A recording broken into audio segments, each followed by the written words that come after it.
Nah, mulai. Bismillahirrahmanirrahim. Assalamualaikum warahmatullahi wabarakatuh. Alhamdulillahi hamdan katsiran tayyiban mubarakan fih kama yuhibbu rabbuna wa yarda.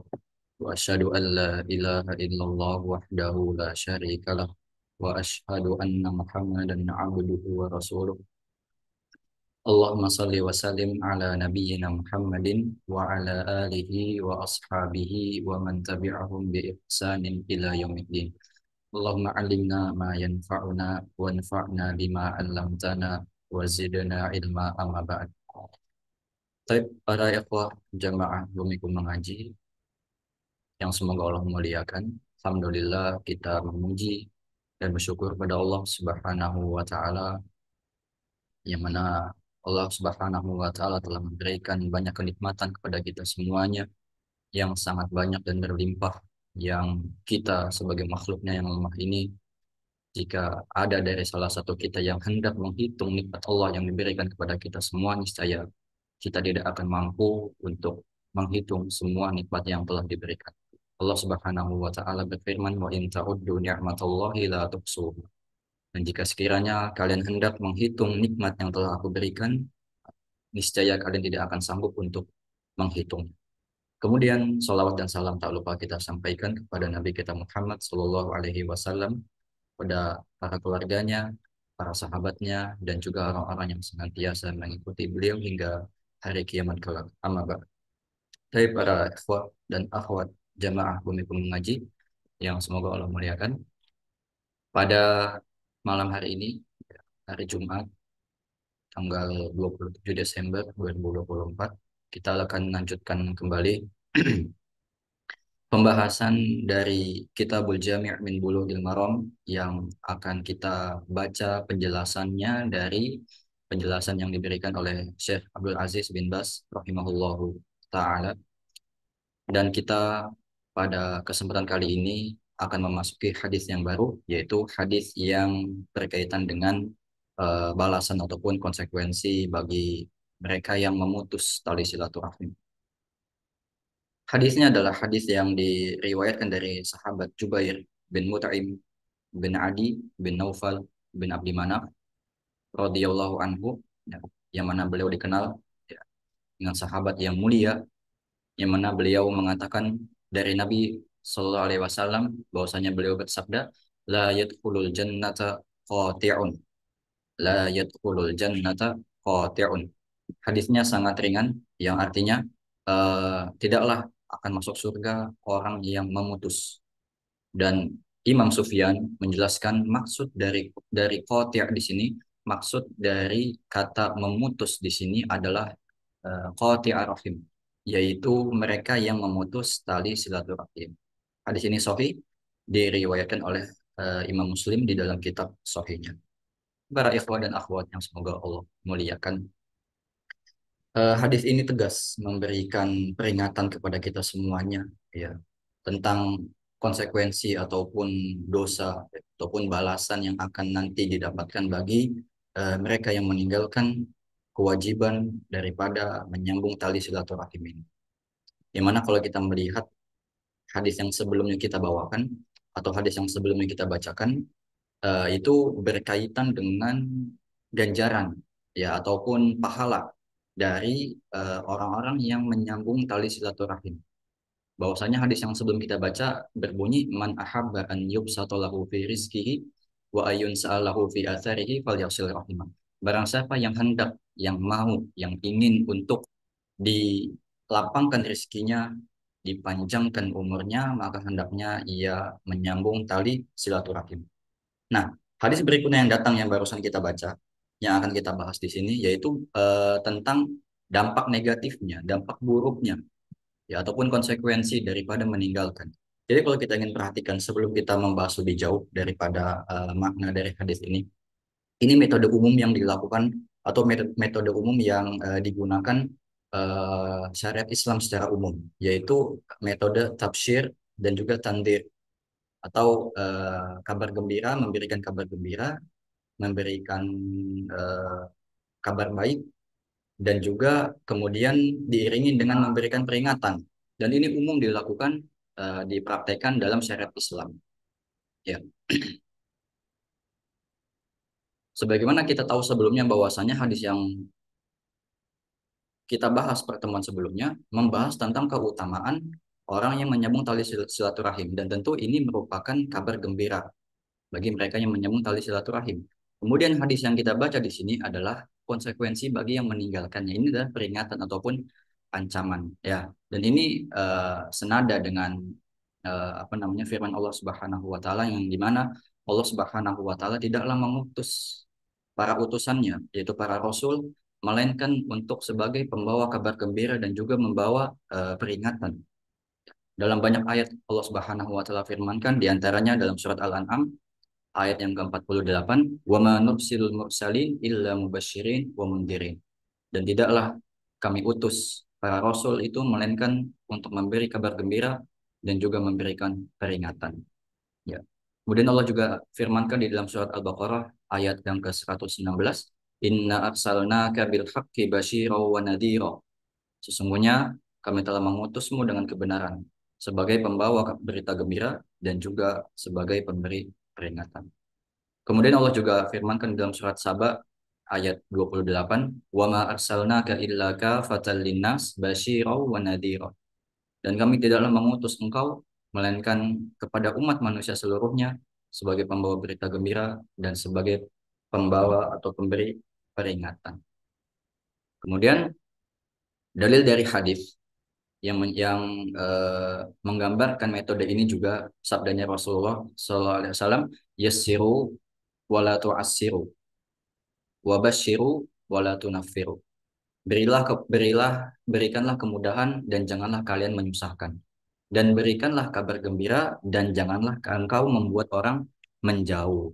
Nah, ini metode yang biasa memang dilakukan eh, dalam syariat Islam, ya, yaitu memberikan ganjaran atau memberikan kabar gembira dulu.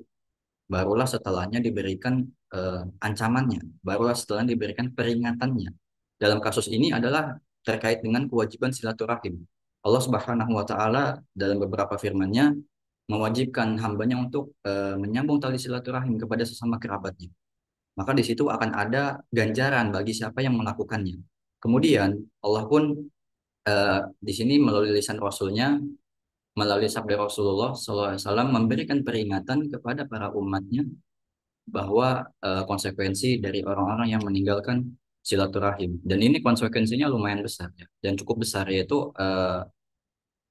diancam untuk tidak masuk ke dalam surganya Allah Subhanahu wa taala.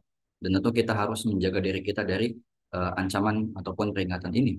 Ya, tentu bagi kita sebagai seorang muslim ingin untuk bisa memasuki surganya Allah Subhanahu wa taala. Cita-cita terbesar bagi seorang muslim adalah masuk surganya Allah Subhanahu wa taala dan merasakan kenikmatan yang paling besar di dalam surga, yaitu melihat wajahnya Allah Subhanahu wa taala. Kemudian kaum muslimin, para ikhwan dan akhwat, jamaah Bumiku Mengaji yang semoga Allah memuliakan, kita akan membaca penjelasan atau syarah dari Syekh bin Baz rahimahullahu taala. Di dalam kitabnya beliau mengatakan,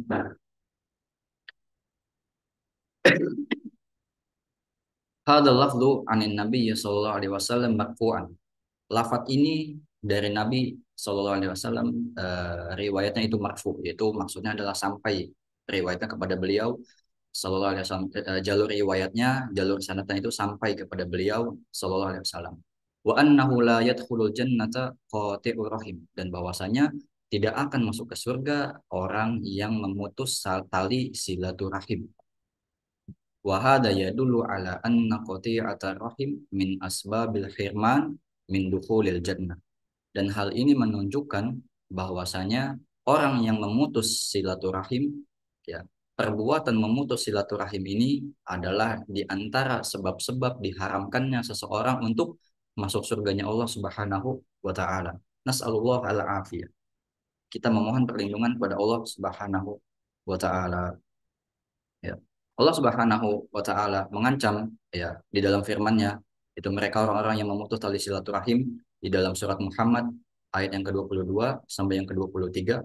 Allah taala berfirman, "Fahal asaitum in tawallaitum an tufsidu fil ardi wa tuqatti'u arhamakum." Ya, apakah sekiranya kalian ingin, apakah sekiranya kalian hendak menginginkan jika kalian berkuasa di atas muka bumi ini, kalian melakukan pengerusakan di atas muka bumi tersebut dan kalian memutus tali silaturahim. Ulaika alladzina la'anahumullah. Mereka adalah orang-orang yang Allah laknat. Fa'asammahum wa a'ma absarahum. Dan Allah jadikan mereka tuli dan Allah juga akan jadikan mereka buta. Ya, ini merupakan ancaman bagi mereka yang meninggalkan eh, silaturahim, ya, bagi mereka yang memutus silaturahim. Ya. Namun para ikhwah dan akhwat yang semoga Allah muliakan, maksud dari hadis ini yaitu la yadkhulul jannata qati'un, tidak akan masuk surga orang yang memutus tali silaturahim, yaitu bukanlah mengharamkan surga secara mutlak. Bukan berarti orang yang memutus tali silaturahim akan masuk ke dalam neraka dan tidak akan mungkin untuk dia bisa masuk ke dalam surganya Allah Subhanahu wa taala. Ya, ini bukanlah yang dimaksud demikian. Ya, sebagai seorang mukmin kita meyakini bahwasannya orang yang beriman, orang yang Islam menyerahkan dirinya kepada Allah Subhanahu wa taala dijanjikan oleh Allah Subhanahu wa taala dan juga rasulnya untuk bisa masuk ke dalam surga. Ini janji Allah dan Rasulnya. Orang yang Islam, orang yang beriman dengan keimanan sekecil biji sawi sekalipun, pasti akan masuk surga. Namun proses masuk surganya ini yang berbeda-beda. Ya, proses masuk surganya ini yang berbeda-beda.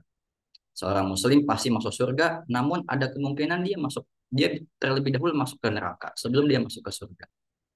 Sebentar, ikhwan izin.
Baik, kita lanjutkan. Eh, Tadi kita sampai bahwasanya seorang Muslim, ya kita meyakini bahwasanya orang yang Islam, orang yang mukmin dengan keimanan sekecil apapun pasti dijanjikan oleh Allah Subhanahu Wa Taala dan juga Rasulnya untuk memasuki surga. Ya, dalilnya adalah di antara yang bisa kita bawakan sabda Rasulullah Shallallahu Alaihi Wasallam, hadis riwayat Abu Hurairah radhiyallahu anhu bahwasanya beliau bersabda, "Kullu ummati yadkhulunal jannah." Semua umatku akan memasuki surga, illa man aba, kecuali mereka yang enggan. Ya. Kemudian para sahabat menanyakan, "Qalu ya Rasulullah, wa man ya'ba?" Wahai Rasulullah, siapa mereka yang enggan? Kemudian beliau bersabda, menjawab, "Man ata'ani dakhalal jannah wa man 'asani faqad aba." Barang siapa yang taat kepadaku, maka dia akan masuk surga, dan barang siapa yang bermaksiat kepadaku, maka dia adalah orang-orang yang enggan untuk masuk surganya Allah Subhanahu wa taala. Ya. Kemudian hadis yang lain juga ada dari sahabat Abu Sa'id Al-Khudri radhiyallahu anhu bahwasanya Rasulullah sallallahu alaihi wasallam bersabda, "Ukhriju minan nar man kana fi qalbihi mithqalu habbatin min khardalin min iman." Yaitu para penjaga neraka diserukan dengan suara, ya, yaitu Allah Subhanahu wa taala, ya dikatakan kepada para penjaga neraka, ya, "Ukhriju minan nar." Keluarkanlah dari neraka Ya, man kana fi qalbihi mithqalu habbatin min khardalin min iman. Barang siapa yang mereka yang ada di dalam hatinya keimanan sekecil biji sawi sekalipun. Ya, jadi ketika penduduk neraka yang muslim, yang beriman, yang memiliki keimanan namun dia melakukan dosa selama hidupnya di dunia, dia maka berhak untuk masuk ke neraka terlebih dahulu. Kemudian setelah bersih dirinya dari dosa-dosa yang telah dia lakukan, setelah Allah memberikan keadilan dan ke penghakimannya kepada hamba tersebut, maka hamba yang muslim tadi pun akan dikeluarkan dari neraka dan nanti akan dimasukkan ke dalam surganya Allah Subhanahu wa taala. Dan mereka ini kelompok ini dinamakan dengan usatul muwahhidin, orang-orang bertauhid yang ahli maksiat. Ya, orang-orang bertauhid yang dia ahli maksiat. Jadi orang yang salah satu ancaman bagi seorang muslim, ya, yang dia nanti akan merasakan azabnya neraka sebelum dia masuk ke surga nanti, yaitu orang-orang yang memutus tali silaturahim. Jadi saya ulangi bahwasanya yang dimaksud tidak akan masuk ke surga di sini bukanlah pengharaman secara mutlak, namun pengharaman sementara saja. Ya, berkat dosa yang dia lakukan selama di dunia, berkat keburukan, kemaksiatan yang dia lakukan selama di dunia, dan Allah Maha Adil, dan Allah Maha Bijaksana, dan Allah Maha Menghendaki, Allah bisa berkehendak, Allah berkeinginan dengan kebijaksanaannya untuk bisa mengadab mereka para ahli maksiat dari kalangan orang-orang muwahhid atau mukmin, orang-orang yang bertauhid dan juga orang-orang yang beriman. Namun nanti setelah bersih dirinya dari dosa-dosa dengan adab yang telah Allah berikan kepadanya di neraka, nanti Allah akan menyerukan kepada penduduk atau kepada penjaga neraka untuk mengeluarkan mereka dari neraka dan kemudian Allah akan masukkan mereka ke dalam surganya Allah Subhanahu wa taala. Itu yang dimaksud dengan tidak masuk surga. Ya, tidak masuk surga orang yang memutus tali silaturahim. Jadi bukan secara mutlak. Kemudian para ikhwah dan akhwat yang semoga Allah muliakan.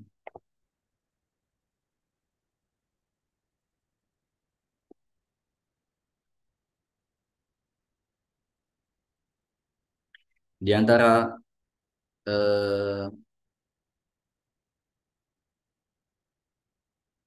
ancaman yang lain, ya, di antara ancaman lain yang diberikan oleh Rasulullah SAW terhadap orang-orang yang memutus tali silaturahim, selain dari hadis yang kita bacakan tadi, la yadkhul jannata qati'un, adalah hadis yang diriwayatkan dari sahabat Abu Bakar atau Abu Bakrah radhiyallahu anhu, bahwasanya Rasulullah bersabda, "Ma min dzambin ajdaru an yu'jalallahu ta'ala an yu'ajjilallahu ta'ala li sahibihi al-uqubata fid dunya ma'a ma yaddakhiru lahu fil akhirah mithlul bagi wa qati'atir rahim."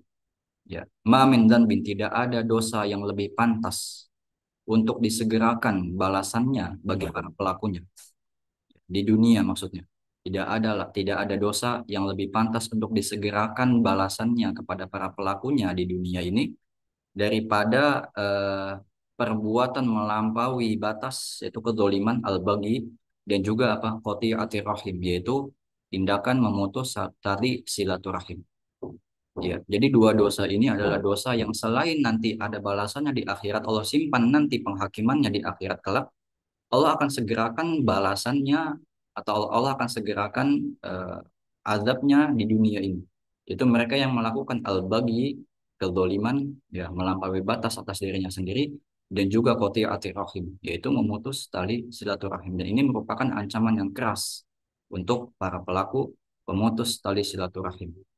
Ya, selayaknya kita sebagai seorang muslim untuk takut dengan ancaman-ancaman yang telah diberikan. Ini menjadi pelajaran bagi kita untuk menjaga, menjaga agar kita bisa menjaga tali silaturahim dengan baik. Kemudian para ikhwah dan akhwat yang semoga Allah muliakan, kita akan kembali baca penjelasan dari Syekh bin Baz rahimahullahu taala.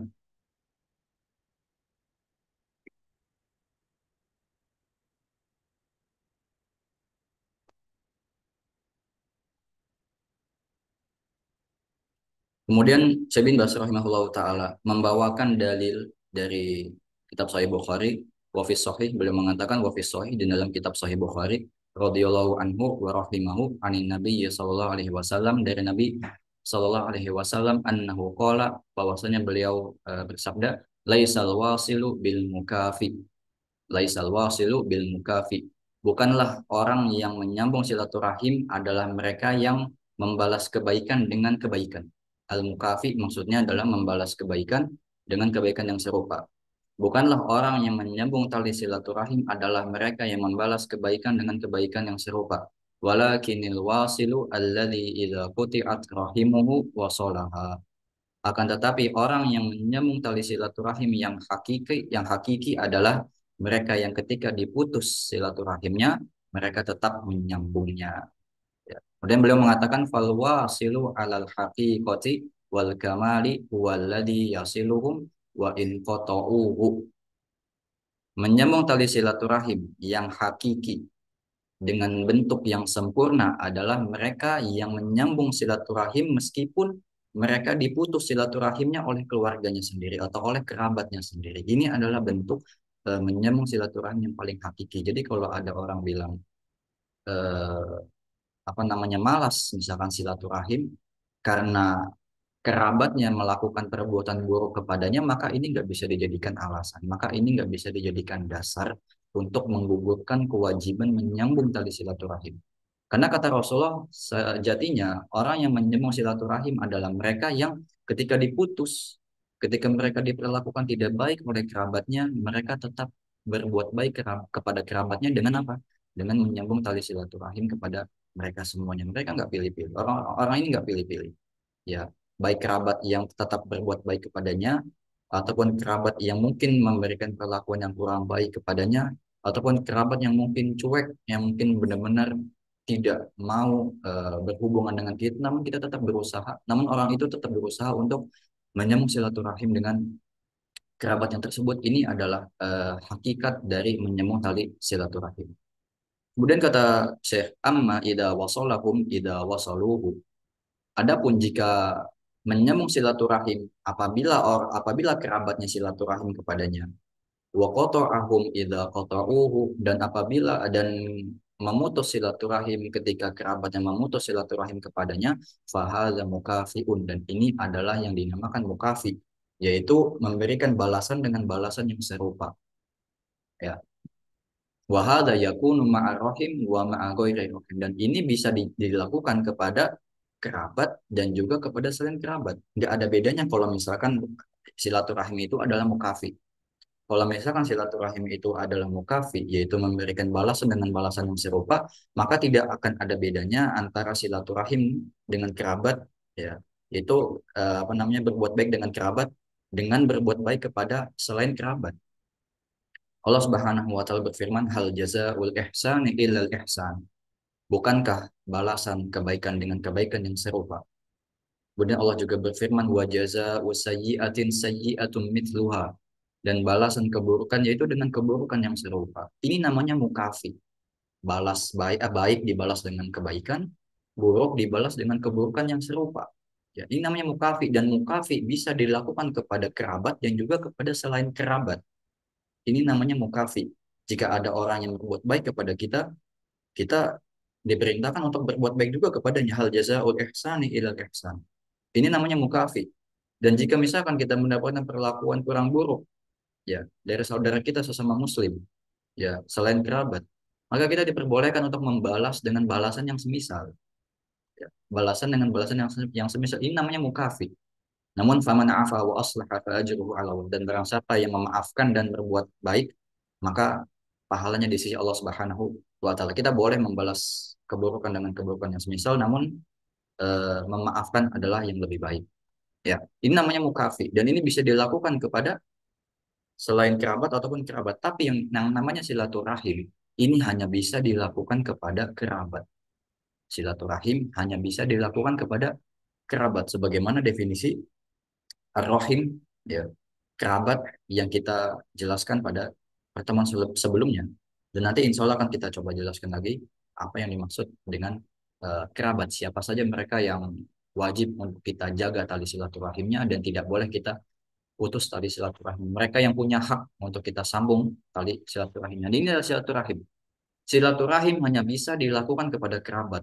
Kalau misalkan kita ziarah kepada keluarga kita yang mahram, yang kakak kandung kita, adik kandung kita, orang tua kita, ibu, ayah, ataupun paman, ya, ataupun bibi, ini namanya silaturahim. Ya, ziarah itu kebaikan, mengunjungi saudara kita itu kebaikan, dan ini kebaikan yang dilakukan kepada kerabat adalah bentuk silaturahim. Adapun misalkan kita ziarah kepada teman kita, ziarah kepada kolega-kolega kita, ya, teman sejawat yang ada di tempat kerja, ini namanya bukan silaturahim, ini namanya ziarah biasa aja. Makanya tadi kita katakan mukafi, ya, berbuat baik, ya itu bisa dilakukan kepada siapapun, tapi silaturahim itu hanya bisa dilakukan kepada kerabat saja. Ya, yaitu yang hakiki adalah yaitu menyambung silaturahim ketika kerabat kita memutus silaturahim kepada kita. Kemudian Syekh mengatakan,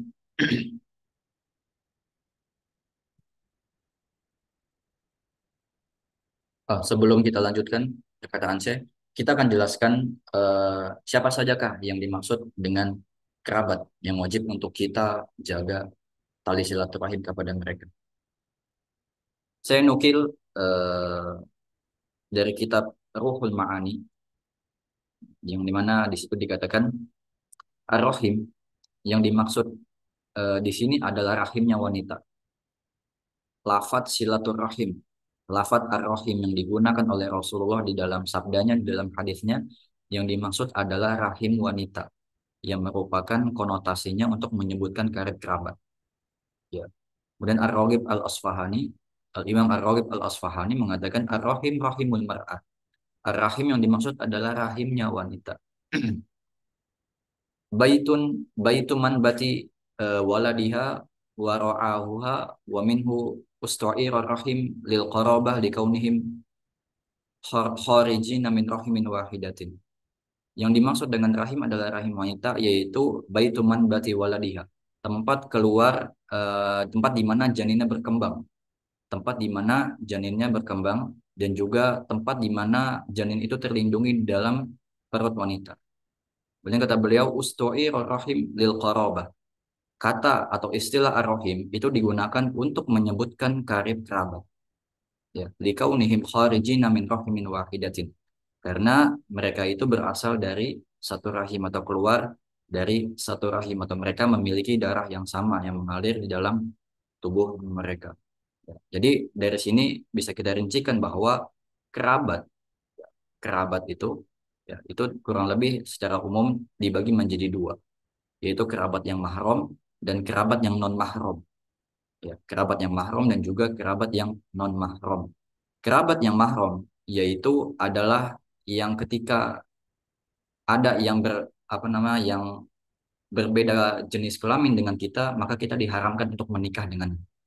Ini adalah kerabat yang mahram. Ketika ada yang berlawanan jenis dengan kita, ya, berbeda gender dari kita, maka kita diharamkan untuk menikahinya.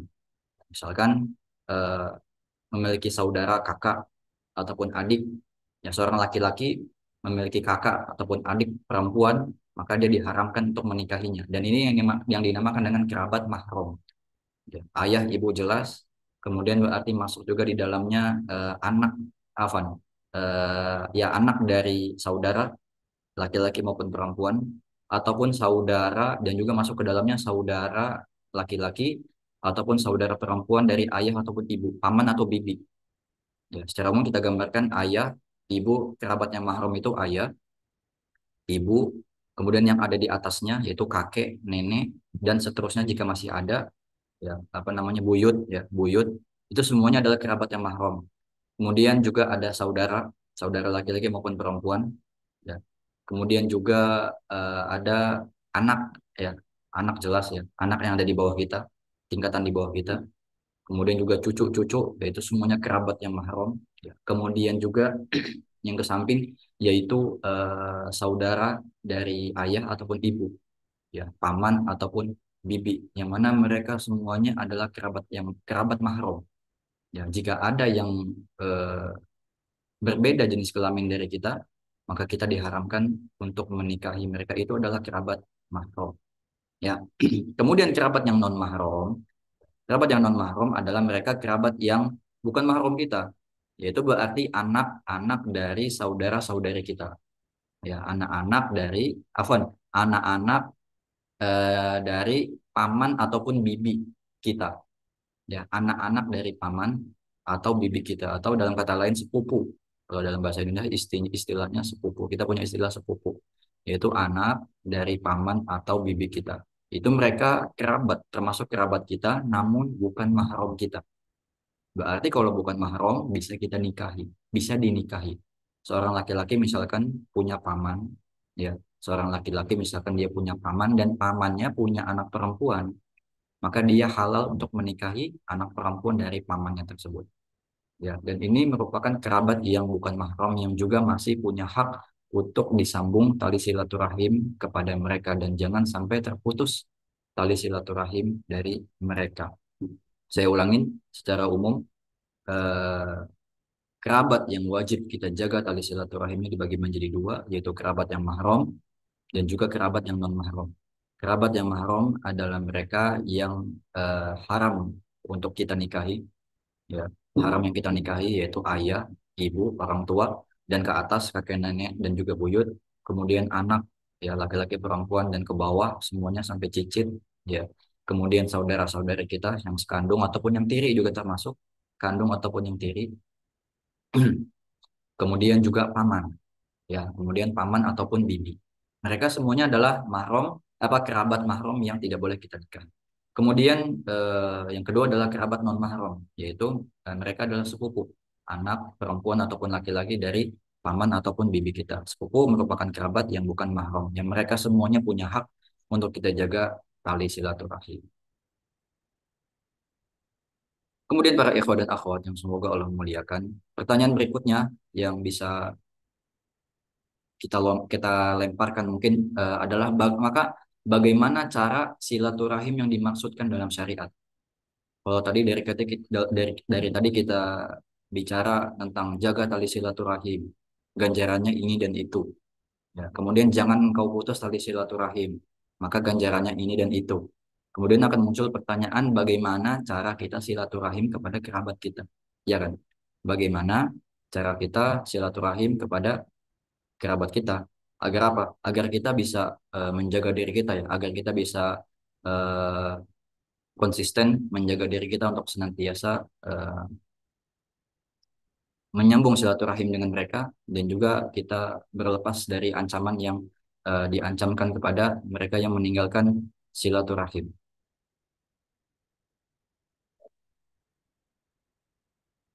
Di sini yang bisa kita nukilkan diantaranya adalah perkataan Imam An-Nawawi rahimahullahu taala di dalam kitabnya Syarah Sahih Muslim, wa amma silaturahim fahiyal ihsanu ilal aqarib.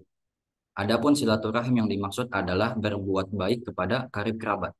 Ya, silaturahim yang dimaksud adalah al-ihsan, berbuat baik secara umum kepada karib kerabat. Berarti apapun kebaikan yang kita lakukan kepada karib kerabat kita itu adalah bentuk silaturahim. Ya, kebaikan apapun secara umum. Jadi silaturahim itu tidak hanya identik dengan mengunjungi kerabat saja.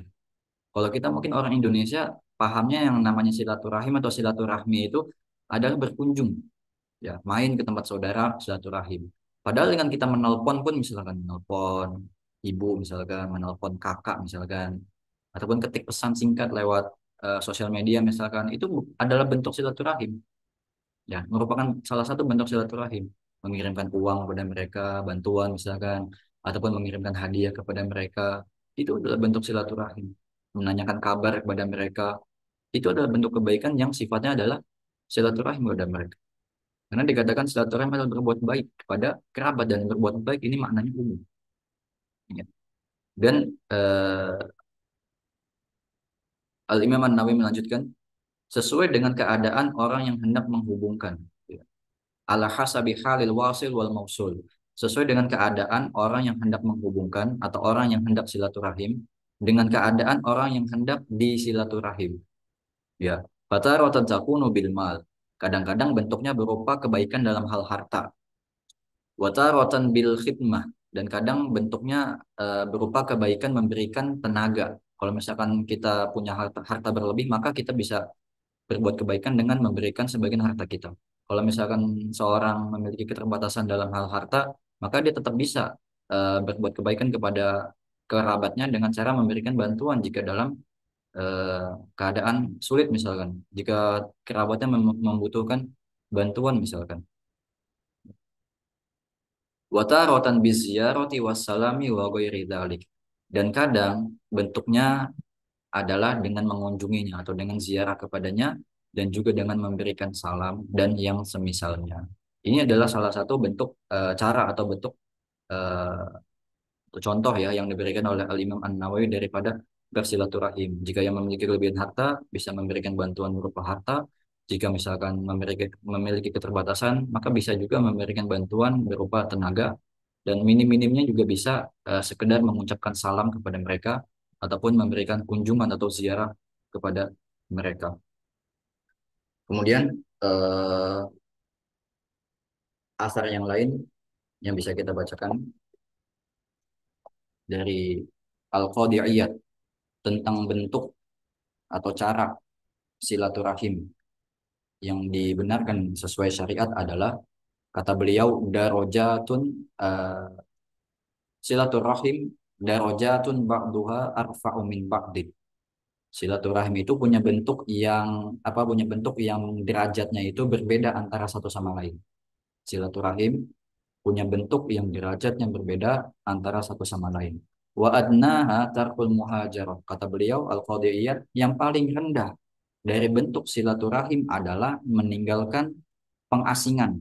Tarkul muhajarah, tidak mendiamkan kerabat kita, tidak memboikot kerabat kita. Ini adalah yang paling rendah, yang paling ringan.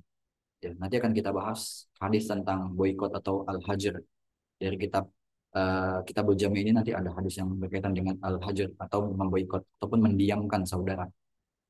Yang paling ringan, yang paling rendah dari sikap bersilaturahim dengan kerabat kita adalah dengan tidak mendiamkannya, dengan tidak memboikotnya.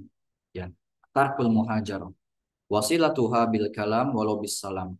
Dan paling minimnya juga bisa kita lakukan silaturahim adalah dengan mengucapkan salam dan juga mengajak bicara kepadanya. Tadi kita katakan, ya.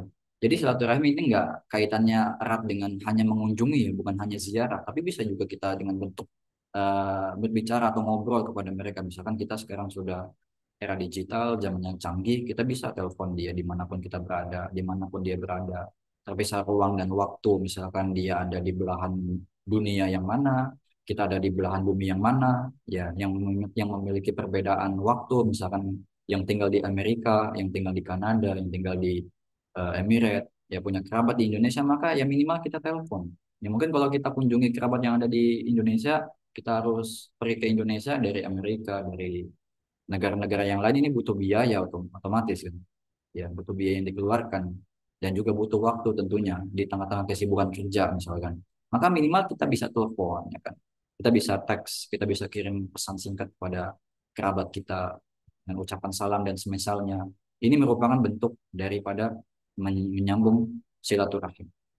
Wa yakhtalifu dzalika bi ikhtilafil qudrah wal hajah. Dan itu akan berbeda sesuai dengan kemampuan dan kebutuhan. Akan berbeda sesuai dengan kemampuan dan kebutuhan. Seperti yang kita sebutkan tadi, kalau misalkan ternyata kondisi orang ini hartanya nggak banyak, nggak diberikan Allah keluasan harta misalkan, maka bantuan yang bisa dia berikan adalah bantuan tenaga. Ya. Apa misalkan sedang pindahan, ya ada kerabat yang pindahan, ya kita nggak bisa bantu dia untuk sewakan mobil, kita nggak bisa bantu dia untuk sewakan jasa pindah-pindah misalkan. Ya minimal kita datang untuk bantu angkat barangnya, misalkan seperti itu. Ataupun bagi siapapun yang memiliki harta yang berlebih, yang Allah berikan keluasan, bisa bantu saudaranya dengan misalkan dia sewakan mobil. Ini mobil saya sewakan dengan biaya dari saya untuk engkau pindahan misalkan. Mohon maaf saya nggak bisa ikut bantu karena kesibukan yang ada, misalkan seperti itu atau dengan hal-hal lainnya yang tidak memungkinkan untuk dia bantu. Ya ini akan berbeda sesuai dengan kebutuhan dan juga sesuai dengan kemampuan yang dimiliki. Ya. Faminha wajibun wa minha mustahabun. Ada yang bentuknya wajib dan ada yang bentuknya mustahab. Ada yang bentuknya wajib dan ada yang bentuknya itu sunnah. Ya, silaturahim, ya, maksudnya cara bersilaturahim itu ada yang bentuknya wajib dan ada yang bentuknya sunnah sesuai dengan kemampuan dan kebutuhan masing-masing setiap orang berbeda-beda. Itu diantara yang bisa kita jelaskan dari cara bersilaturahim. Jadi secara umum, saya ulangi ringkasannya secara umum, silaturahim. Bagaimana cara silaturahim? Adalah berbuat kebaikan kepada kerabat. Berbuat kebaikan kepada kerabat dan kebaikan ini sifatnya umum. Bertemu dengan kerabat, senyum, salam, ajak bicara, bantu dengan tenaga, bantu dengan harta, ya. Berikan kesenangan kepadanya, hibur ketika dia sedang sedih. Ya, ini merupakan bentuk-bentuk kebaikan yang bisa dilakukan dalam rangka menjaga silaturahim. Ya. Kemudian kita bacakan kembali perkataan dari Syekh di sini. Walihada fis sahihi ayudun. Oleh karenanya di dalam hadis yang sahih juga eh, anna rajulan qala bahwasanya seorang lelaki ya, dari sahabat berkata wahai ya Rasulullah wahai Rasulullah innali qarabatan. Sesungguhnya aku memiliki kerabat. Asiluhum wa yaqta'uni. Yang aku menyambung kekerabatan dengannya, akan tetapi dia memutus. Wa uhsinu ilaihim wa yusi'una ilaiha. Dan aku berbuat baik kepada mereka, namun mereka berbuat buruk kepadaku. Wa ahlumu anhum wa yajhaluna alayya. Dan aku bersikap sopan kepada mereka, namun mereka bersikap jahil kepadaku. Faqala kemudian Nabi bersabda, la in kunta kama qulta. Jika seandainya engkau sebagaimana yang engkau katakan tadi, la in kunta kama qulta, seandainya dirimu seperti apa yang telah engkau katakan, faka'an nama tusifuhumul mal, maka sesungguhnya engkau seakan-akan telah memberi makan mereka, kerabatmu dengan bara api neraka. Wala yazalu ma'aka minallah dhahirun alaihim ma dumta ala dhalik.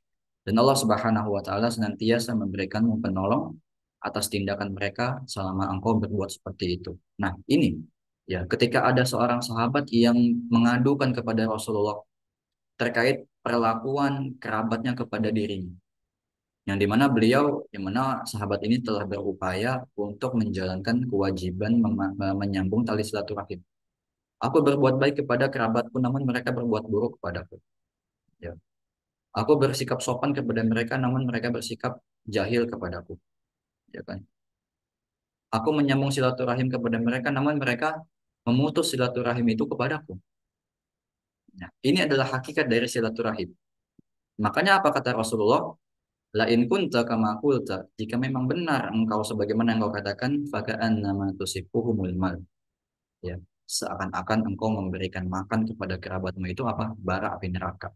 Ini maksudnya apa? Ini maksudnya bukan mencelakakan kerabat sahabat ini, namun maksudnya adalah orang yang ketika kerabatnya berbuat baik kepadanya, namun dia memberikan perlakuan yang buruk, dia memberikan balasan dengan perbuatan yang buruk. Orang yang ketika kerabatnya menyambung silaturahim kepadanya, namun dia malah memutus silaturahim darinya. Orang yang ketika kerabatnya ya berbuat sopan kepadanya, namun dia balas dengan tindakan yang jahil, maka nanti di akhirat balasannya adalah dia akan memakan bara api neraka. Siksaan yang akan diberikan oleh Allah Subhanahu wa taala kepada orang tersebut adalah ia akan memakan bara api neraka. Ya, maka biarkan jika memang ada kerabat yang berbuat buruk kepada kita, ya kita jangan terpengaruh dengannya. Ya, jangan ikut-ikutan, jangan jadi mukafi gitu. Keburukan dibalas keburukan dalam konteks atau dalam kasus kepada kerabat ini nggak boleh dilakukan. Secara umum bisa dilakukan, namun namun khusus untuk kerabat ini nggak bisa dilakukan karena kerabat punya perlakuan istimewa. Ya, karena kerabat punya kedudukan yang spesial dalam syariat Islam. Ya. Walaupun mereka berbuat buruk kepada kita, ya, tetap kita harus sambung. Jangan sampai jangan sampai seperti orang-orang yang ketika dibuat apa namanya kebaikan dia malah balas dengan keburukan.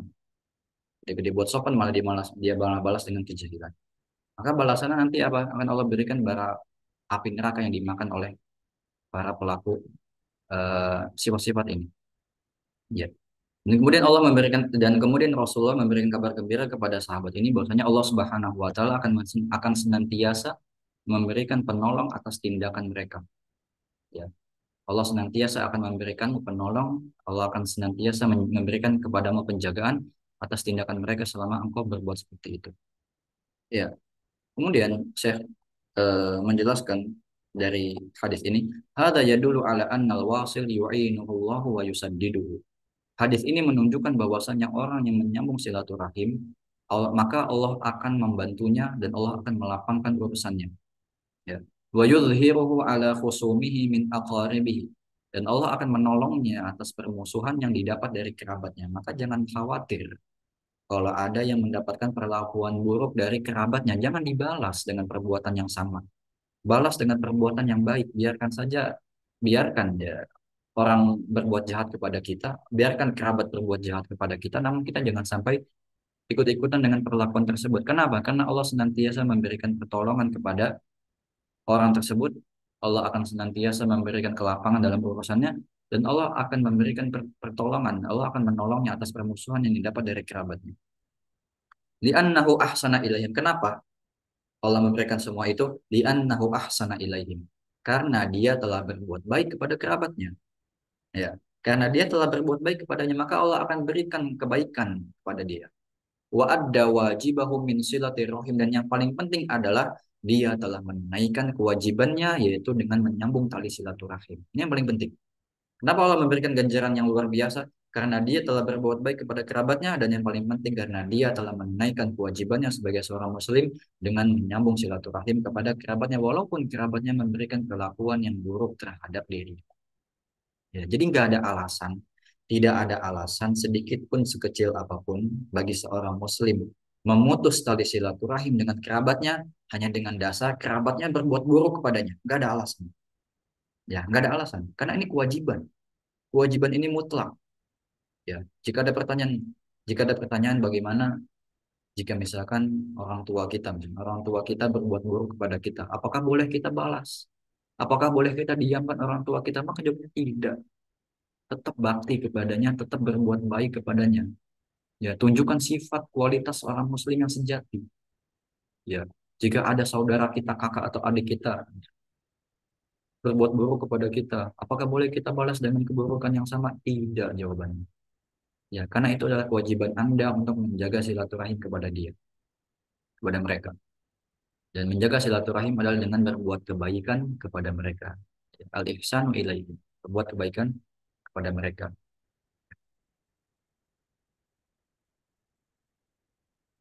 Kemudian Syekh melanjutkan fayan bagi lil mukmin, maka hendaknya seorang mukmin an yakuna indahu sabr, dia harus memiliki kesabaran. Hendaknya seorang mukmin dia harus memiliki kesabaran untuk menyikapi hal-hal seperti ini. Nah, wa indahu tahammulun fi ihsanihi, dan dia harus sabar, harus bisa konsisten menjaga dirinya untuk terus berbuat baik kepada kerabatnya. Wa nasihatuhu lahum, dan di samping itu apa? Memberikan nasihat kepada mereka. Kalau kita mampu memberikan nasihat kepada kerabat yang memang misalkan berbuat buruk kepada kita, ya, maka lakukan, berikan nasihat. Tetap jaga silaturahim, tetap berbuat baik kepada mereka, ya. Dan jika kalau bisa berikan nasihat kepada mereka. Ya, berikan nasihat, berikan teguran bahwa perbuatan seperti ini dan itu tidaklah dibenarkan. Kita ini kerabat, kita ini saudara, kita ini harus menjaga hubungan satu sama lain. Dan Allah Subhanahu wa taala memberikan kewajiban kepada kita untuk selalu menjaga hubungan satu sama lain antara kerabat. Tidak boleh ada permusuhan dalam kerabat. Ya. Wa in asa'u, walaupun misalkan mereka berbuat buruk. Wa in jafu, sekalipun mereka bersikap dingin ataupun cuek. Wa in qassaru, sekalipun mereka misalkan bersikap lalai dari kebaikan kita. Ya, jadi yang diingat dari kita ini cuman kejelekannya doang, misalkan kesalahan-kesalahan yang memang dilakukan, ya sebagai seorang manusia yang wajar kita melakukan kesalahan sekali dua kali. Yang diingat cuma itu misalkan. Kebaikan yang kita lakukan pada dia semuanya nggak ada yang diingat. Nggak masalah, biarin aja. Ya, fayan sokuhum, senantiasa tetap memberikan nasihat kepada mereka. Wa yuhsinu ilaihim, dan yang paling penting apa?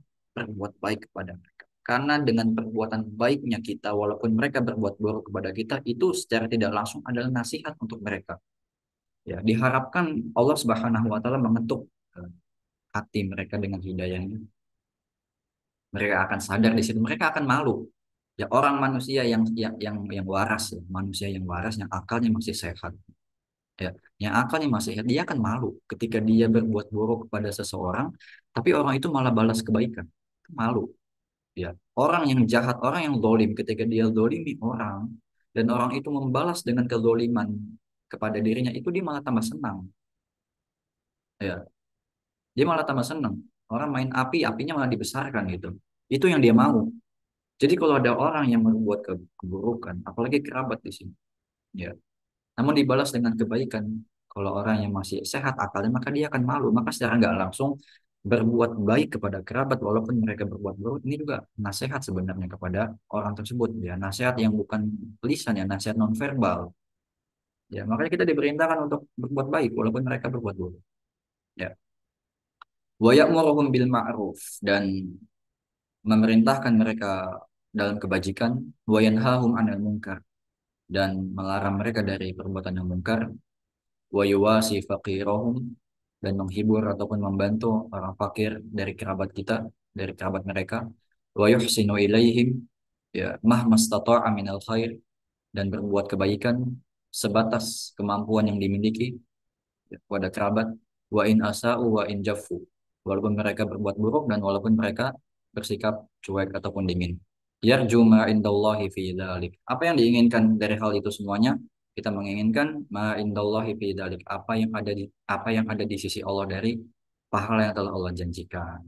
Tidaklah kita berbuat baik kepada kerabat kita, tidaklah kita terus senantiasa menjaga silaturahim kepada kerabat kita, walaupun misalkan kerabat itu pun berbuat buruk, itu nggak ada yang kita inginkan, melainkan apa yang ada di sisi Allah Subhanahu wa Ta'ala. Kita lakukan dengan ikhlas.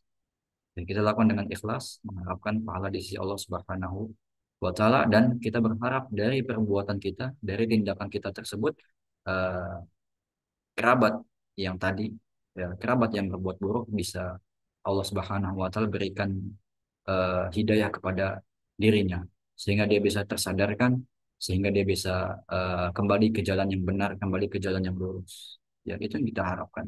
Ya, tidaklah kita inginkan hal-hal yang lain kecuali itu yang paling besar. Ya, Allah alam bisawab, mungkin ini yang bisa disampaikan karena penjelasan dari penulis selesai sampai sini. Mungkin dari sisa waktu yang ada bisa kita lanjutkan dengan tanya jawab jika ada yang ingin. Tafadhol, kembalikan ke moderator.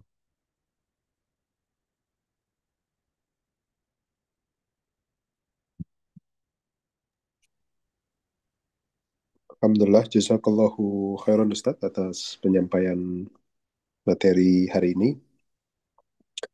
Alhamdulillah, insya Allah kita lanjutkan dari waktu yang tersisa untuk berdiskusi atau tanya jawab. Kami persilahkan kepada teman-teman jamaah yang hendak bertanya kepada Ustadz bisa raise hand ataupun menitipkan pertanyaannya via kolom chat. Sudah ada yang masuk ini di kolom chat, akan coba kami bacakan terlebih dahulu.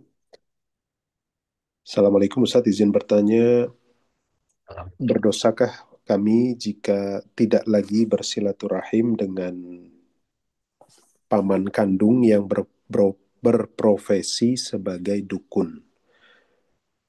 Barakallahu fiik. Ya, berdosakah jika pertanyaannya, berdosakah jika tidak bersilaturahim dengan paman kandung yang berprofesi sebagai dukun? Dukun Ustadz. Nah, jadi Dukun, ya. memutuskan silaturahim dengan paman tersebut karena profesinya sebagai dukun gitu maksudnya mungkin. Ya, Nah, maka jawabannya berdosa, tidak boleh. Ya, silaturahim dilakukan kepada kerabat baik yang muslim maupun yang kafir. Silaturahim tetap dilakukan secara umum kepada kerabat baik yang muslim maupun yang kafir. Terlebih diutamakan kepada mereka yang muslim. Ya, jika ada yang kafir maka tetap kita jaga silaturahim. Walaupun ada kerabat yang melakukan praktek-praktek kesyirikan seperti perdukunan, sihir, ilmu gaib dan semacamnya, maka tetap kita harus sambung silaturahim. Ya, orang yang berbuat buruk kepada kita saja, kerabat yang berbuat buruk kepada kita saja tetap harus kita sambung silaturahim. Apalagi misalkan hanya berbuat praktek seperti itu yang nggak mengganggu kita, sejatinya nggak mengganggu. Ya, jadi kekufurannya ataupun kesyirikan yang dilakukannya ini nggak menghalangi kita untuk bersilaturahim dengan, ya, Abu Hurairah radhiyallahu anhu, ibunya kafir. Ya, pada saat beliau masuk Islam, ibunya belum masuk Islam, masih tinggal serumah, masih tetap berbakti kepada ibunya, masih tetap hormat sayang kepada ibunya. Sampai Abu Hurairah minta doa kepada Rasulullah SAW untuk didoakan kepada ibunya ini agar Allah Subhanahu wa taala memberikan hidayah Islam kepada ibunya. Dan kemudian Rasulullah pun doakan kepada ibunya Abu Hurairah ini radhiyallahu anhu, dan sepulangnya beliau ke rumahnya didapati ternyata ibunya sudah masuk Islam. Ya, tetap harus kita berbuat baik kepada silaturahim. Ya, dengan bentuk silaturahim kita tadi kita jelaskan dengan bentuk silaturahim kita tadi kepada saudara yang muslim, kepada saudara yang musyrik misalkan, kepada saudara yang berbuat buruk kepada kita misalkan, ini diharapkan menjadi media atau sarana atau wasilah kembalinya mereka ke jalan yang lurus. Mereka akan lihat kebaikan yang kita tunjukkan. Ya. Mereka akan lihat kebaikan yang kita tunjukkan. Dan kita konsisten dengan kebaikan itu, kita terus salurkan kepada mereka. Diharapkan dengan kebaikan yang kita tularkan kepada mereka, kepada orang-orang ini, kepada kerabat ini, ya nanti mereka bisa kembali ke jalan yang lurus. Dan dengan silaturahim, maka di situ ada peluang untuk kita memberikan nasihat. Kalau kita putus silaturahim, maka nggak ada peluang nasihat. Dakwah nggak akan sampai. Bagaimana dakwah bisa sampai kalau kita nggak silaturahim pada kerabat? Apalagi ini kerabat yang musyrik, ini tanggung jawab kita. Ya, kita punya kerabat yang kafir, kita punya kerabat yang musyrik. Ini tanggung jawab kita untuk bisa meluruskan. Kita adalah orang yang paling berhak untuk bisa meluruskannya. Kita adalah orang yang paling berhak untuk menyampaikan dakwah kepadanya. Ya, maka dengan kita menyambung silaturahim, tetap ziarah ke rumahnya, ini diharapkan menjadi wasilah ya untuk bisa mengembalikan ke jalan yang lurus, bisa menyampaikan nasihat dengan cara yang santun, dengan hikmah lemah lembut. Ya, maka nggak boleh. Jawabannya tidak boleh, diharamkan memutus silaturahim kepada kerabat walaupun dia kafir ataupun musyrik. Ya, tentu ada batasan-batasannya dengan kerabat yang non muslim ya. Tentu ada batasan-batasan di situ. Cuman yang paling penting intinya adalah dengan itu kita bisa menyampaikan apa namanya nasihat kepada mereka.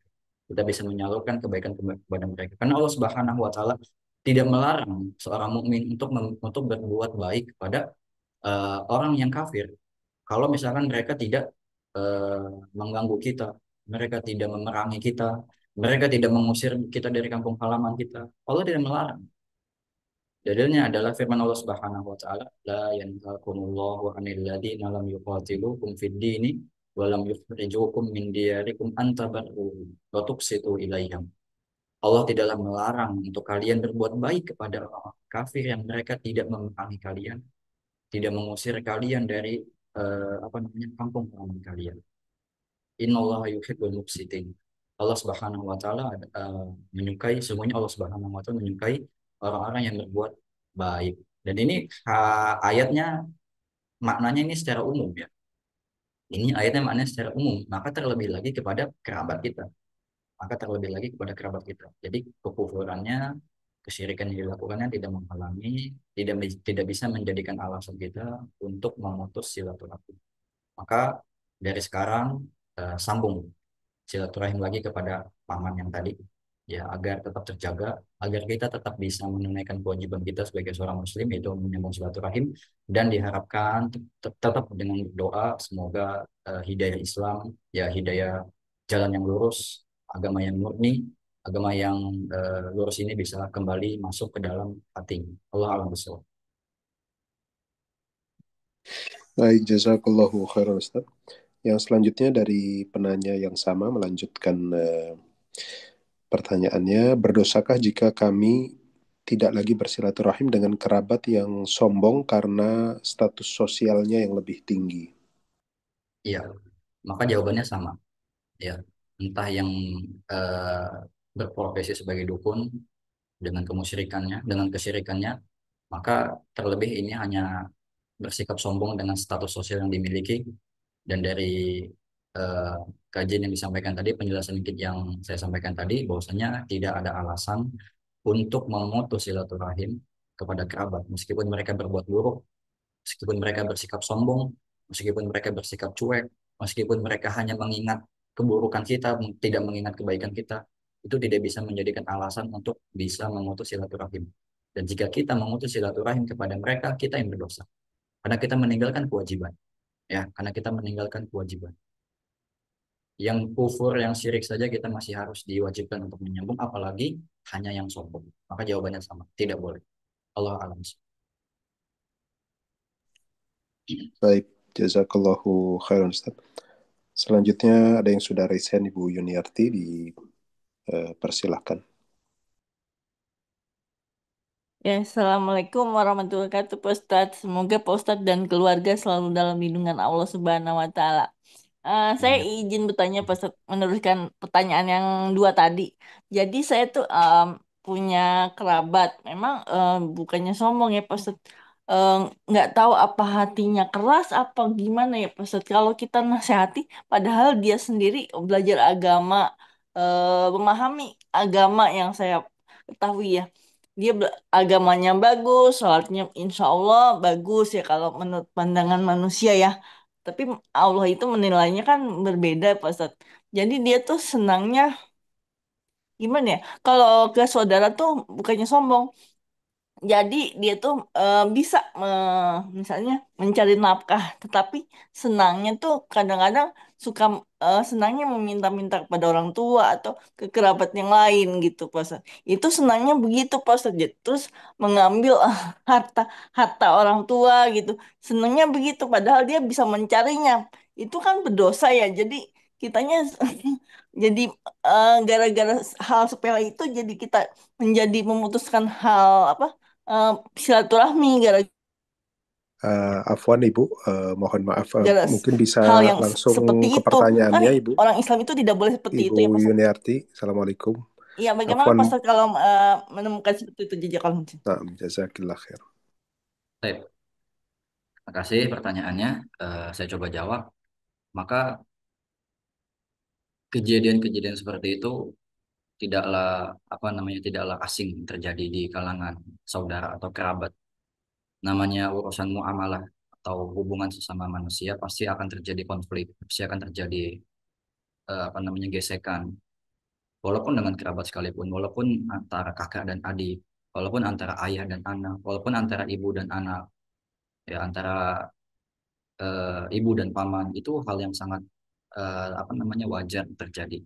Hal yang sangat sering kita saksikan terjadi. Namun bagaimana cara kita bersikap? Makanya tadi kita bacakan di syarah dari Syekh bin Bas dikatakan fayan bagi lil mukmin an yakuna indahu sabar. Maka seorang mukmin itu hendaknya memiliki sikap sabar. Harus punya kesabaran yang luas. Harus punya kesabaran yang besar. Ya, wa indahu tahammul fi ihsanihi ila qaribihi. Dan dia harus kuat konsisten. Dia harus kuat mampu menjaga sikap baiknya kepada kerabatnya. Dia harus senantiasa berbuat baik kepada kerabatnya dan ini nggak boleh putus sedikit pun. Dia harus bisa menjaga itu. Itu nasihat yang diberikan Syekh bin Baz. Karena ya kita nggak bisa memungkiri kejadian-kejadian seperti itu akan terjadi. Ya maka seorang muslim harus punya kesabaran. Seorang muslim harus punya kekuatan untuk senantiasa berbuat kebaikan. Walaupun kita lihat di kerabat kita ada yang melakukan keburukan. Ya, maka peran kita, sikap kita bukan memutus silaturahim dengan mereka, melainkan apa? Menasihati mereka. Ya, memutus silaturahim bukanlah solusi. Ya, memutus silaturahim kepada kerabat yang berbuat buruk, kepada kerabat yang ahli maksiat, kepada kerabat yang berbuat kekufuran, kesyirikan bukanlah solusi. Ya, itu adalah meninggalkan kewajiban dan itu akan berdosa. Maka kewajiban kita, sikap kita adalah menasihati mereka. Ya, dengan terjaganya silaturahim kita jelaskan lagi tadi, dengan terjaganya silaturahim, dengan terjaganya al-ihsan berbuat baik kita kepada mereka, itu adalah salah satu media atau sarana nasihat kita di lain nasihat yang verbal. Ya, itu adalah nasihat yang non verbal. Mereka terus melihat kebaikan yang kita salurkan. Mereka terus melihat silaturahim yang kita jaga. Diharapkan kebaikan itu menular kepada mereka, ya kan? Mereka akan malu, orang yang masih akalnya sehat akan malu ketika dia berbuat buruk, namun orang lain malah berbuat baik kepadanya. Harusnya malu. Ya, ada kisah orang Yahudi buta di zaman Rasulullah. Ya, dia sangat benci oleh Rasulullah. Dia sangat benci kepada Rasulullah. Dia sering hina, caci maki Rasulullah. Ya, sementara setiap hari ada orang yang datang kepadanya, memberinya makan dan bahkan disuapi. Orang buta ini, orang Yahudi buta ini. Disuapin setiap hari ada orang yang datang dan dia dalam kondisi dia nggak tahu ini orangnya siapa. Ya, suatu saat Rasulullah sakit, nggak datang untuk membawa makanan kepada orang buta ini, ya yang Yahudi ini. Akhirnya orang ini nanya kan, mencari kemana orang yang biasa datang kepada saya. Ya, ternyata dikabarkan kepadanya bahwasanya orangnya sakit. Kau kenal orangnya? Iya, saya kenal. Siapa dia? Dia adalah Muhammad, Rasulullah SAW. Dari situlah kebencian yang kepada Rasul itu hilang. Kebencian yang kepada Nabi Muhammad hilang. Ya, digantikan dengan sayang kepada Nabi Muhammad. Ya, seperti itu yang diharapkan. Terus tularkan kebaikan kepada orang-orang yang berbuat buruk. Ya, Rasul dicaci sama orang di depannya langsung nggak masalah, dia tetap memberikan makan, menyuapinya bahkan orang yang butuh. Nggak masalah dirinya dicaci. Yang penting kebaikan terus tersalurkan kepada, apalagi ini kerabat, ini orang asing. Ya, Rasulullah melakukan ini kepada orang asing, apalagi kepada kerabat. Maka kerabat lebih layak untuk kita berikan perlakuan baik. Jangan sampai kita baik kepada orang lain, tapi kita pelit sama kerabat. Kita jahat sama kerabat. Jangan sampai kita dermawan kepada orang lain, ya kita rajin memberikan infak sedekah, membangun masjid, kita infak kepada orang yatim piatu, kita infak kepada orang-orang miskin sekitar kita, tapi kerabat kita kelaparan. Itu jangan sampai seperti itu. Ya, dengan alasan mereka sombong, udah miskin sombong, nauzubillah, sampai keluar ucapan seperti itu misalnya. Dengan alasan mereka kufur, dengan alasan mereka musyrik. Kita royal kepada orang lain, tapi keluarga kita kelaparan. Kita bantu semua orang yang ada di sekitar, teman-teman, tapi keluarga kita kesulitan. Itu kebalik, yang wajib ditinggalkan, yang sunnah dilakukan. Harusnya yang wajib dilakukan membantu kerabat, silaturahim, bersedekah kepadanya, bantu semuanya. Nah, jangan sampai ada kerabat kita yang kelaparan, yang kesulitan, kita bantu sebisa mungkin, semampu yang kita bisa. Itu naikkan kewajiban kita, barulah kita salurkan kebaikan kepada orang-orang yang ada di sekitar kita. Itu mungkin yang bisa dijawab. Allah alam.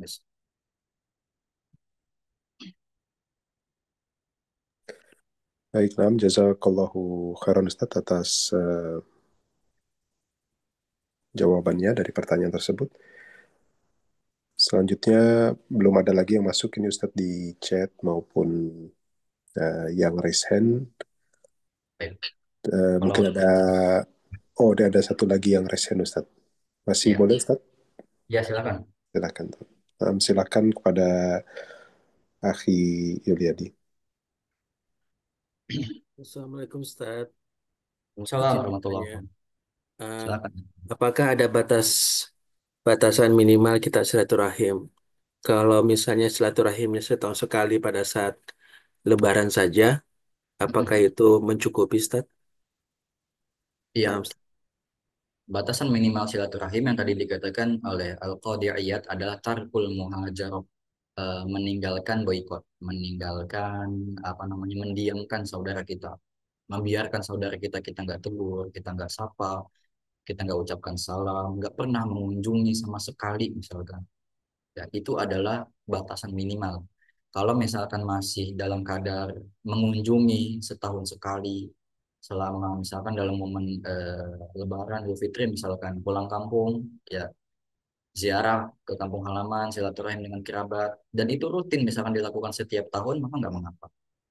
Ya, intinya ada rutinitas. Ataupun misalkan rutinnya 2 tahun sekali, ya dia biasa kunjungan ke rumahnya itu pulang kampung tuh 2 tahun misalkan, baru bisa punya kesempatan, ataupun baru bisa punya biaya pulang kampung misalnya 2 tahun, tapi rutin terus setiap 2 tahun, ini nggak masalah.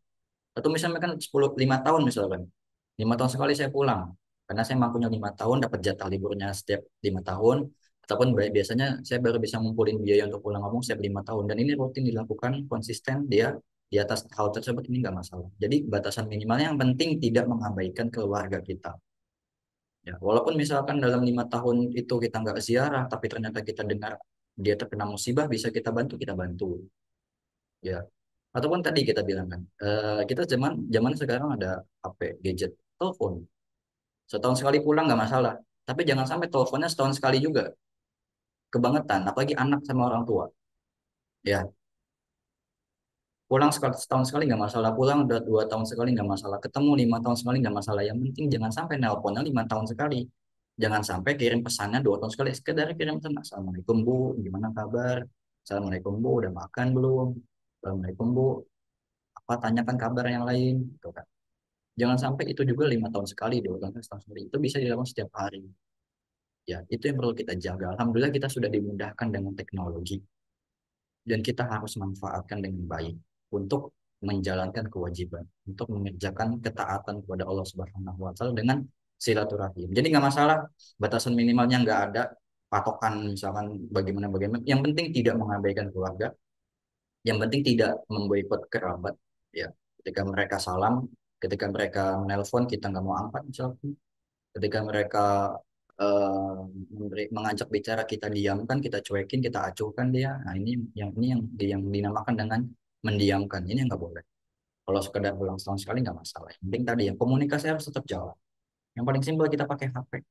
Jangan sampai kebangetan lah. Nggak pernah nelpon, nggak pernah kirim pesan, hanya orang tua, ataupun kakak, ataupun adik sama semuanya.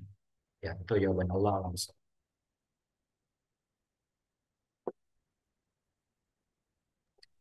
Jazakallahu khairan Ustaz. Ini ada yang baru masuk lagi di chat satu, boleh dibacakan Ustaz? Boleh, silakan. Nah, izin bertanya di luar tema Afwan Ustaz. Untuk Ya. masa idah istri yang ditinggal mati oleh suami berapa lama Ustaz? Dan apakah betul-betul tidak boleh keluar dari rumah?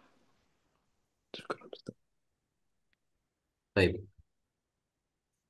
Jawabannya ada di surat Al-Baqarah ayat 234. Allah Subhanahu wa taala berfirman, "Walladzina yutawaffawna minkum wa yadharuna azwajan." Barang orang yang meninggal dunia di antaramu dan meninggalkan istri-istri, ya. Yatarabbasna bi anfusihinna arba'ata asyhuri wa asyra. Hendaklah para istri itu menangguhkan dirinya atau beriddah selama 4 bulan 10 hari. Jadi masa iddah, masa tenang, ya istri yang ditinggal meninggal dari suaminya, dia adalah 4 bulan 10 hari. Tidak boleh dia bertabarruj, bersolek, menerima ataupun menerima apa namanya lamaran dari laki-laki. Tidak boleh dia menikah dengan laki-laki yang lain sampai masa iddahnya selesai. Dan ini berbeda dengan iddah yang terjadi dengan wanita yang ditalak ataupun wanita yang hamil. Wanita yang ditinggal meninggal, masa iddahnya itu paling lama, bisa sampai 4 bulan 10 hari.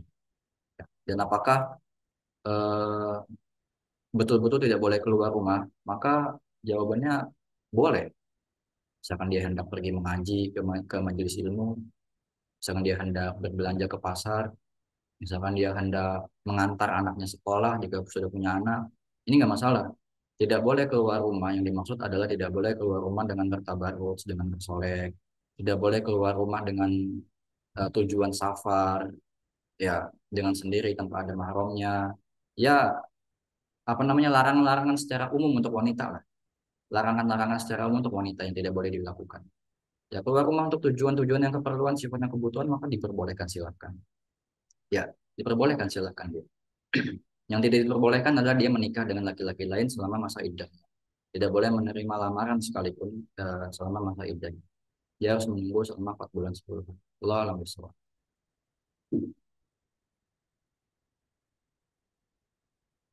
Baik, jazakallahu khairan Ustaz. Sudah tidak ada lagi nih Ustaz yang hendak bertanya sepertinya. Mungkin ada yang ingin disampaikan Ustaz sebagai penutup. Fadlan. Ya, Bismillahirrahmanirrahim. Sebagai penutup singkat, saya menasihatkan kepada diri saya pribadi dan juga kepada kaum muslimin semuanya. Tentunya ini saya rasa bukanlah sesuatu yang mudah untuk kita jalankan. Kewajiban yang mungkin untuk sebagian orang ini berat, yaitu menyambung silaturahim. Terlebih kita sebagai sesama manusia ketika bermuamalah tadi sudah kita singgung, pasti akan ada gesekan-gesekan yang terjadi. Pasti akan ada konflik yang mungkin menimbulkan permusuhan sesama saudara.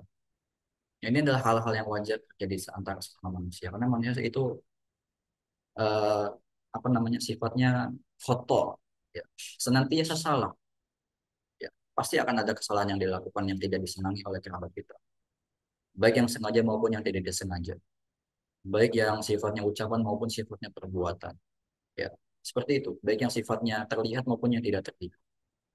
Ya, tentunya ini adalah mungkin kewajiban yang agak berat bagi sebagian orang. Ya, berat untuk bisa berbuat baik kepada mereka yang sudah menyakiti dirinya. Ya kan? Saya sudah sakit hati, sulit untuk saya memaafkan orang. Makanya kan Allah Subhanahu wa taala memberikan memberikan dorongan untuk memaafkan kepada sesama manusia. Ya, Allah memberikan balasan yang luar biasa yang tinggi kepada mereka yang mampu menahan amarah, bagi mereka yang mampu memaafkan kepada saudaranya, kepada sesama manusia, terlebih kepada kerabat. Ya, ini tentunya kewajiban yang perlu kita perhatikan, dan yang saya bilang mungkin sebagian dari kita berat. Makanya tadi nasihat dari Syekh bin Bas kita harus pegang, kita harus perhatikan. Bayan bagi ilmu ayyakun lahu sabr. Kita harus punya kesabaran yang luar biasa.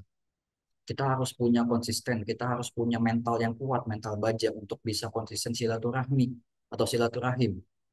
Ya, kepada saudara kita, baik yang dia berbuat buruk ataupun dia yang baik kepada kita, kita nggak boleh beda-bedakan. Semuanya sama, harus kita tunaikan kewajiban itu. Ya, maka nasihat saya ya, ikuti nasihat dari Syekh bin Bas, sabar, ya, banyak istighfar kepada Allah Subhanahu wa taala, berdoa memohon kepada Allah Subhanahu wa taala agar Allah senantiasa memberikan kekuatan kepada kita untuk menjalankan kewajiban ini. Allah senantiasa memberikan kesabaran kepada kita untuk bisa menahan gangguan yang ada selama prosesnya, agar kita diberikan keistiqomahan, konsistensi dalam menjalankannya. Ya, Allah senantiasa memberikan hidayah kebaikannya kepada orang-orang yang mungkin masih belum sadar akan keburukannya. Itu harus kita jalani semuanya, harus kita upayakan semuanya. Dan yang paling penting kita mengharapkan dari itu semuanya pahala di sisi Allah Subhanahu wa taala. Kita harapkan dari kesabaran kita harapkan dari kewajiban yang kita jaga ini, kita mendapatkan pahala yang besar di sisi Allah Subhanahu wa taala. Dan cita-cita seorang mukmin adalah bisa masuk ke surganya Allah Subhanahu wa taala, dan akan adalah sebuah kenikmatan ya. Kita bisa berkumpul di surganya Allah Subhanahu wa taala dengan semua kerabat kita. Ada satu kerabat yang nggak ada ya, kita merasa nggak enak. Kita kumpul di rumah orang tua misalkan. Ada satu anggota keluarga saudara yang nggak ada, itu rasanya nggak enak. Ya, kita kumpul di rumah misalkan, atau kita kumpul di luar, ya, di luar rumah misalkan pergi ke suatu tempat.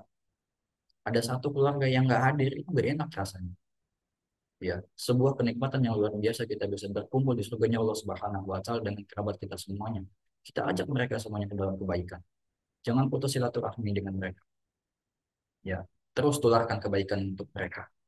Ya, kita harapkan itu menjadi media wasilah agar kebaikan masuk ke dalam hati mereka.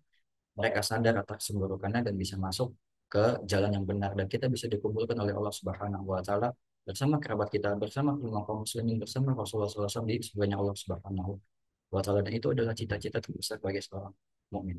Allah alam bisawab, ini mungkin yang bisa sampaikan. Kurang lebihnya mohon maaf jika ada kesalahan maupun kekurangan dari apa yang disampaikan. Kembalikan kepada moderator.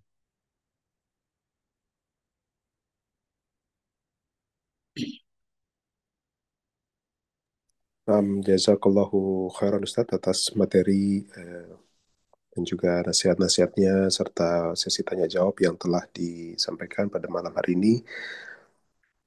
Dengan ini kita akhiri majelis kita. Kami dari tim yang memandu kajian mohon maaf jika ada salah kata atau perbuatan yang kurang berkenan.